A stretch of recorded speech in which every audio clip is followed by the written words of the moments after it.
For naming alkynes, it's very similar to naming alkenes, except our ending here is "-ine", which is in the name. Now, we will have to state the location of that triple bond, just like we did for alkenes. But in this case, let's just start off how we normally start off with figuring out the longest carbon chain. Remember, when we're figuring out the longest carbon chain, we always want the triple bond and the substituent to be at the lowest number possible. So if I were to do this, I'd look at this saying, okay, I'm going to start off here going from left to right. I'd see this is 1, 2, 3, 4, 5, 6, 7. We have 7 carbons, so this would be heptyne.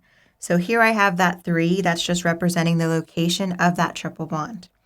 Next, of course, in alphabetical order, we'll place the substituents. So here I have bromine, or bromo, located at carbon 6. I place the 6. Next, at carbon 2, I have a methyl group. So I